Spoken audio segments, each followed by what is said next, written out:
11월 11일 월요일 모닝브리핑입니다. 지난주 금요일 우리 증시 코스피는 약보합권에서 마감했지만 코스닥은 1.3% 넘게 상승 마감했죠. 네, 맞습니다. 지난주 양대 지수는 미 연준의 금리 인하에도 불구하고 중국의 전인대 경계감 속에서 혼조세를 보였습니다. 이렇게 빅 이벤트들이 참 많았던 한 주였는데요. 네, 빅 이벤트가 모두 끝난 만큼 이번 주에는 반등 다운 반등을 기대해봐도 될지 모닝브리핑 지금 바로 출발합니다. 빅 이벤트가 모두 마무리됐던 지난주 금요일 오전과 오후의 분위기가 달랐습니다. 출발은 양시장 모두 강했는데요. 다만 이날 시장의 화제는 알테오젠이었죠.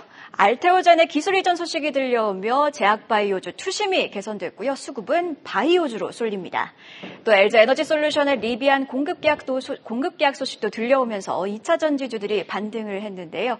종목별 차별화가 짙게 나타나며 코스피는 약보합권에서 마감했지만 코스닥은 1.3% 넘게 올랐던 하루, 먼저 수치와 특징 섹터부터 확인해 보시죠. 지난주 우리 증시는 연준의 금리 인하를 반영하며 일제히 상승 출발을 했습니다. 하지만 중국의 전인대 상무위원회의의 경기 부양책이 10조 위원에 도달할 것으로 시장에 선 반영된 가운데 경계감과 함께 차익 실현 매물이 출회됐습니다. 코스피가 장중 2,593포인트를 터치했다가 결국에는 2,561.15%포인트로 마감을 했고요. 코스닥은 1.34% 강세 보이면서 743선에서 거래를 마쳤습니다. 수급 상황 살펴보시면 코스피 현물의 경우 기관이 홀로 4자세를 보인 가운데 외국인과 기관이 매물을 쏟아냈고요. 코스닥은 외국인이 2천억 원 넘게 매수 우위 보였고 기관도 동반 매수하면서 지수 상승을 견인했습니다. 섹터별 흐름도 함께 확인해 볼까요? 먼저 2차 전지 섹터가 2거래일 연속의 하락세를 멈추고 강세 기록했습니다. 특히 LG에너지솔루션은 미국의 리비안과 원통형 배터리 공급 계약을 맺었다고 밝히면서 상승불을 켰습니다. 계약 금액은 공개하지 않았지만 셀 가격을 킬로와트당 $100로 가정할 경우 최소 8조 원 이상의 매출을 올릴 것으로 추정되고 있습니다. 이 밖에 연준의 금리 인하도 긍정적으로 작용하면서 주 2차 전지주 대부분 상승 랠리 펼쳤습니다. 이어서 방위산업 섹터가 강했습니다. 중거리 지대공 유도미사일 천궁2의 이라크 수출을 두고 갈등을 벌였던 LIG 넥스원과 한화 에어로스페이스 그리고 한화 시스템이 3조 7천억 원 규모의 이라크 수출을 원활하게 진행하기로 합의한 덕분인데요. 이르면 올해 4분기 실적에 반영될 것으로 전망된 가운데 트럼프 당선으로 방산주의 수혜 기대감도 지속이 됐습니다. 파이버프로가 14%, 한화 시스템은 거의 9%대 상승 랠리 펼쳤습니다. 한편 반도체 섹터도 견조했죠. 엔비디아가 사상 최고치를 경신하며 역사상 처음으로 시총 3조 6천억 달러를 돌파했습니다. 트럼프 당선의 세금 감면과 규제 완화에 대한 기대감이 커진 데다가 연준의 금리 인하도 긍정적으로 작용을 하면서 반도체 장비주들 오름세 기록했네요. 이렇게 특징 섹터까지 살펴봤는데요. 그럼 이어서 어떤 뉴스가 시장을 움직였는지도 확인해 보시죠.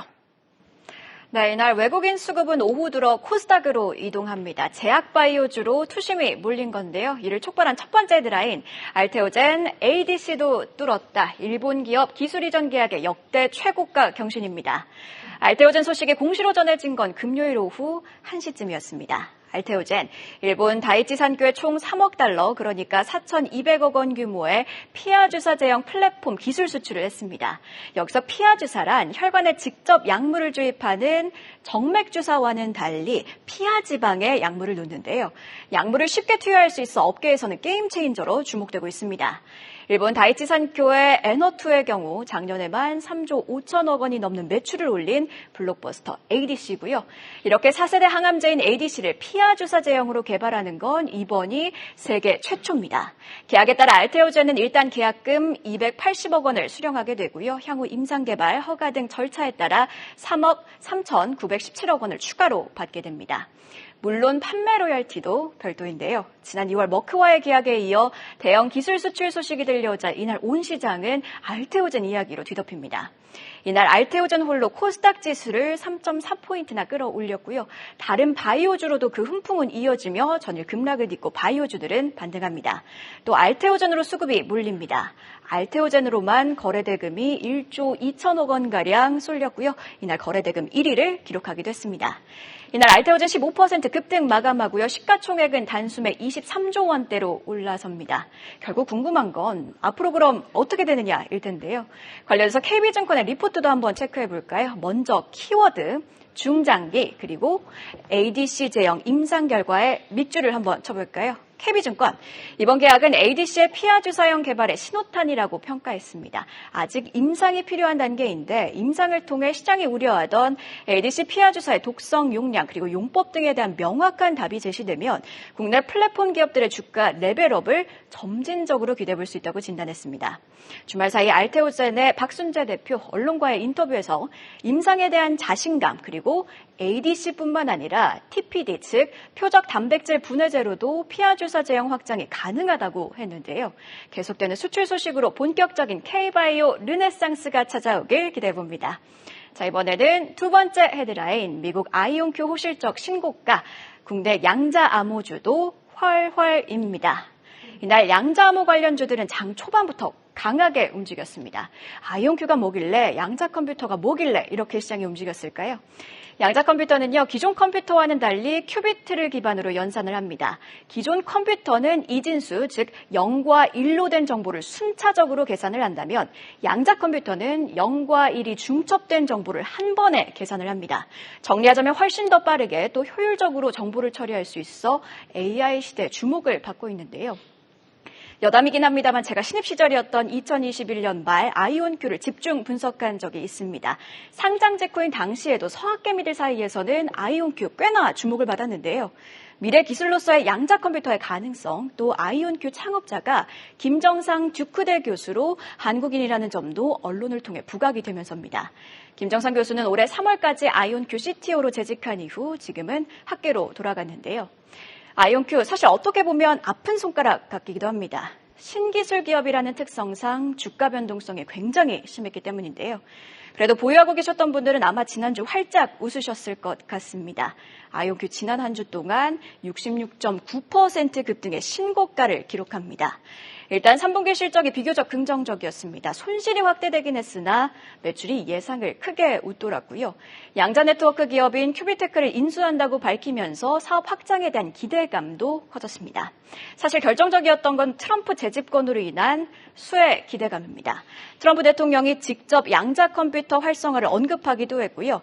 지난 일기 시절에는 국가 양자 이니셔티브 법안에 서명하며 AI와 양자 정보과학 예산을 대폭 확대한 바 있습니다. 아이온큐가 오르니 국내 증시에서도 양자 관련주들은 같이 훨훨 날아오릅니다. 다음 페이지 보시죠. 8일 하늘소재과학은 21%, KCS는 10% 넘게 올랐습니다. 다만 이런 움직임은 테마성으로 봐야 하는데요. 아이온큐 기업과 직접적인 연관이 없기 때문입니다. 또 한 가지 생각해 볼 점은 아직 국내 양자 산업은 갈 길이 많이 남았다는 건데요. 과학기술정보통신부는요, 미국의 양자 컴퓨터 기술 수준을 100점이라고 놓고 봤을 때 우리나라는 2.3점으로 매우 뒤처져 있다고 평가하고 있습니다. 또 관련 기업들의 재무제표를 보면 아직 적자를 기록하고 있는 기업들이 다수라는 점도 고려한다면 주가는 당분간 테마로 움직일 수밖에 없는데요. 그래도 올해 들어 정부가 주도적으로 양자산업 지원에 나서고 있고요. 최근에는 양자기술산업법도 시행이 된 만큼 우리도 양자 강국으로 도약하길, 또 그 가운데 관련 기업들의 수혜도 이어지길 바라봅니다. 자, 그럼 오늘 장도 대비해 보시죠. 금요일 장 마감 이후에 나온 공시와 일정도 체크해 볼까요? 네, 지난주 장 마감 이후에 나온 공시도 체크를 해보겠습니다. 우선 그레디언트는 기업 가치 제고와 주주 권익 보호를 위해 500억 원 규모의 자기 주식 공개 매수 및 소각을 추진한다고 공시했습니다. 주가는 시간 외에서 상한가 터치했습니다. 이어서 이수페타시스는 신규 공장 증설과 설비 투자를 위해 4천억 원 규모의 신규 시설 투자를 결정했습니다. 이 소식의 주가는 시간 외에서 1.42% 상승했고요.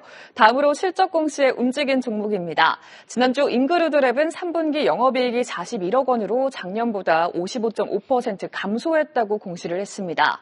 정규장에서 4%대 상승했던 주가는 시간 외에서 하한가 터치했는데요. 오늘은 어떤 주가 흐름 연출될지 함께 지켜보시죠.